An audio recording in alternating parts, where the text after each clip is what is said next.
Agora, qual o Alan que estava 1 ano atrás e o Alan de hoje, se você fosse pontuar situações, amadurecimento, ou se houve, se não houve, como que você sente? Cara, se tu olhar, se fizer um comparativo, até do próprio podcast, da postura, da forma de se vestir, da forma de falar, o Alan continua o mesmo, como a gente falava, meio aquele guri do interior do Rio Grande do Sul. A questão é que eu entendi que hoje eu trabalho com formação católica. Eu não posso me aparar. Por mais que eu tenha a idade de um jovem, eu tenho que pelo menos manter a postura, né? Idade de um jovem, mais ou menos, né? É, né? Eu tenho a idade de um jovem, ele falou com muita convicção, chegando aos 30. O antigo chefe meu dizia que a adolescência do homem começa aos 30 anos. Não. Essa daí foi ótimo. Mesmo com a idade de um jovem, né? Mas vamos lá, pula essa parte e vamos para a formação católica. Eu tava do lado do professor Felipe Aquino, 74 anos, eu sou um bebê. Bebê. Sim, mas verdade, agora isso aí é verdade. Você, tipo, meio que entendeu o quanto realmente seu apostolado é para a formação católica. Exato, ali eu percebi que tinha algo muito maior do que eu. Aí, meses depois, eu vim pra Expo. Sim. Porque lá no Catequistas Brasil, eu tava no meu nicho, né? Sim. Eram catequistas que já acompanhavam o meu trabalho de alguma forma, então já... Mas quando eu vim pra Expo, e eu vi as pessoas me abraçando, e as pessoas de todas as idades, Guto, me abraçando, agradecendo pelo trabalho, dizendo o quanto a vida delas...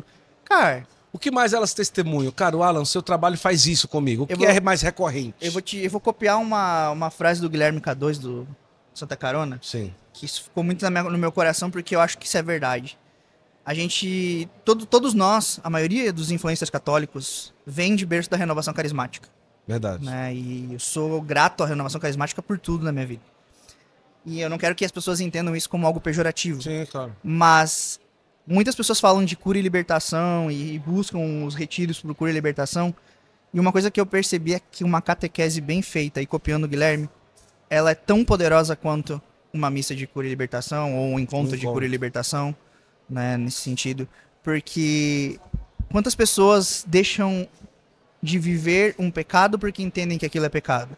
Quantas pessoas achavam que estavam vivendo errado, mas quando na verdade elas estavam vivendo certo?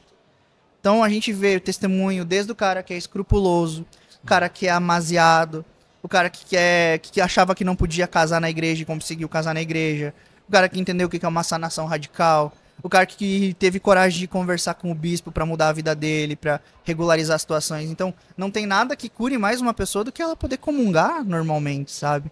Porque esse é o grande sacramento da nossa vida, né? O sacramento da Eucaristia.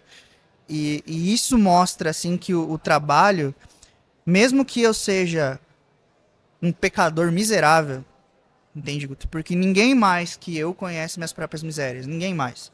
Eu sei, na hora de fazer meu exame de consciência, a quantidade de porcaria que eu pensei, a quantidade de bobagem que eu quis fazer, né? Quantas coisas já passaram no meu coração, todos os meus erros, todos os meus vícios, tudo que eu preciso lutar para vencer, entende? E eu sei o que quis. E ainda assim, Deus escolhe esse pobre miserável para fazer a obra dele. Né? Então isso só confirma aquilo que diz na palavra, que ele usa dos fracos para confundir os fortes. Entende? E eu sou... Se tu for me colocar intelectualmente ao lado dos caras que estudam de fato a fé, cara, eu sou um Zé Ruela. Sim. Entendeu? Eu vou olhar pros caras e eu quero sentar e quero aprender com eles.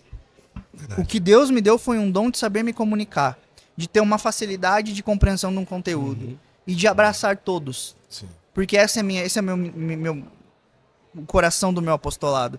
Eu não vou chegar aqui o cara que é homossexual e ao invés de eu rejeitá-lo, como a maioria das pessoas fazem, eu vou abraçá-lo.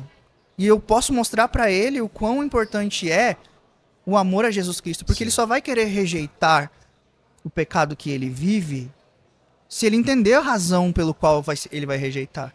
Porque senão é só uma privação.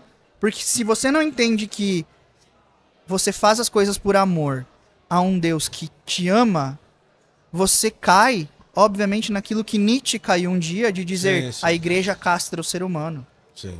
Entende? Isso são, cara, assim, por exemplo, dos 3 semanas atrás, a gente tava no Gerados pela Imaculada, e eu fui em duas edições. Na do ano passado, eu recebi uma pergunta de um transexual, que queria estar na igreja, mas não se sentia acolhido. E no ano seguinte, ele tava lá. E eu reconheci ele, porque depois ele... Cara, eu abracei aquela pessoa, independentemente do que ela vive. Por quê? Porque é uma pessoa, antes de tudo, é uma pessoa que tá ali. E você só consegue ter essa visão se você se despir um pouco dessa polarização que a gente tá vivendo, de um contra o outro, de eu querer ser mais santo ou alguma coisa. Não! Se a gente para pra ver as escrituras, Jesus diz que não é o são que precisa do médico, mas aquele que tá doente. Por isso que a igreja é um hospital. E o abraço que eu recebi daquela pessoa foi um abraço de uma pessoa que eu senti no meu... claro, parece meio sentimentalismo, mas, cara, foi um sentimento verdadeiro, sabe? De uma pessoa que tá buscando a Deus, mesmo com os erros dela. E a única coisa que eu posso pensar é por que o pecado dessa pessoa é maior que o meu? Não é. E ela tá aqui, tá se esforçando pra buscar a Deus. Por que eu vou ser uma pedra de tropeço pra ela? Não. Eu tenho que ser alguém que empurra ela pra frente.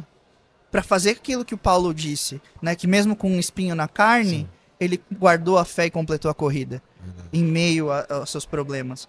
Entende? Então, o meu apostolado, ele trabalha justamente nisso. Tá? Né? Da compreensão do que o conhecimento da fé é capaz de curar um coração.